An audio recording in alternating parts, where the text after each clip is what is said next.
Voici une comédie dont on a fait beaucoup de bruit, qui a été longtemps persécutée, et les gens qu'elle joue ont bien fait voir qu'ils étaient plus puissants que tous ceux que j'ai joués jusqu'ici. Les marquis, les précieuses, les cocus et les médecins ont souffert. Doucement qu'on les ait représentés, et ils ont fait semblant de se divertir avec tout le monde des peintures que l'on a faites d'eux. Mais les hypocrites n'ont point entendu raillerie. Ils se sont effarouchés d'abord et ont trouvé étrange que j'eusse la hardiesse de jouer leurs grimaces et de vouloir décrier un métier dont tant d'honnêtes gens se mêlent. C'est un crime qu'ils ne sauraient me pardonner. Ils se sont tous armés contre ma comédie avec une fureur épouvantable. Ils n'ont eu garde de l'attaquer par le côté qui les a blessés. Ils sont trop politiques pour cela et savent trop bien vivre pour découvrir le fond de leur âme. Suivant leurs louables coutumes, ils ont couvert leurs intérêts de la cause de Dieu, et le tartuffe dans leur bouche est une pièce qui offense la piété. Elle est d'un bout à l'autre pleine d'abominations, et l'on trouve rien qui ne mérite le feu.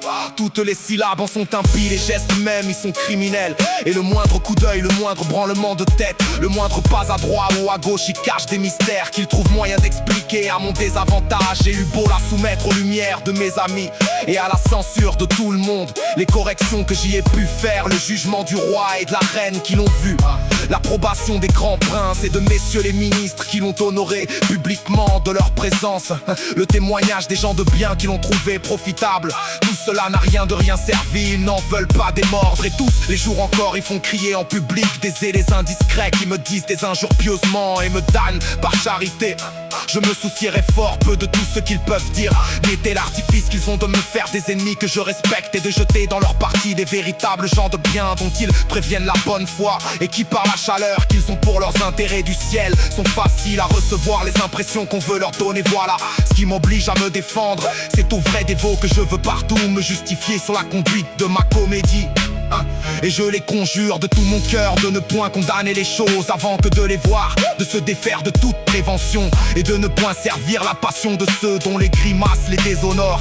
Si l'on prend la peine d'examiner de bonne foi ma comédie, on verra sans aucun doute que mes intentions y sont partout innocentes, et qu'elles ne tendent nullement à jouer les choses que l'on doit révérer, que je l'ai traité avec toutes les précautions que me demandait la délicatesse de la matière, et que j'ai mis tout l'art et tous les soins qu'il m'a été possible pour bien distinguer le personnage de l'hypocrite d'avec celui du vrai dévot. J'ai employé pour cela 2 actes entiers à préparer la venue de mon scélérat. Il ne tient pas un seul moment l'auditeur en balance. On le connaît d'abord aux marques que je lui donne, et d'un bout à l'autre il ne dit pas un mot. Il ne fait pas une action qui ne peigne au spectateur le caractère d'un méchant homme, mais ne fasse éclater celui d'un véritable homme de bien que je lui oppose. Je sais bien que pour réponse ces messieurs tâchent d'insinuer que ce n'est point au théâtre à parler de ces matières, mais je leur demande avec leur permission sur quoi ils font de cette belle maxime. C'est une proposition qu'ils en font que supposer, et qu'ils ne prouvent en aucune façon. Et sans doute il ne serait pas difficile de leur faire voir que la comédie chez les anciens a pris son origine de la religion et faisait partie de leur mystère, que les Espagnols, nos voisins, ne célèbrent guère de fête où la comédie ne soit mêlée, et que même parmi nous, elle doit sa naissance aux soins d'une confrérie à qui appartient encore aujourd'hui l'hôtel de Bourgogne. Et c'est un lieu qui fut donné pour y représenter les plus importants mystères de notre foi, qu'on envoie encore des comédies imprimées en lettres gothiques sous le nom d'un docteur de Sorbonne, et sans aller chercher si loin que l'on a joué de notre temps des pièces saintes de Monsieur de Corneille qui ont été l'admiration de toute la France.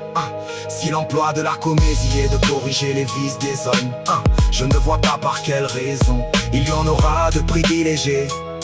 Celui-ci est dans l'état d'une conséquence bien plus dangereuse que tous les autres, et que nous avons vu que le théâtre a une grande vertu pour la correction.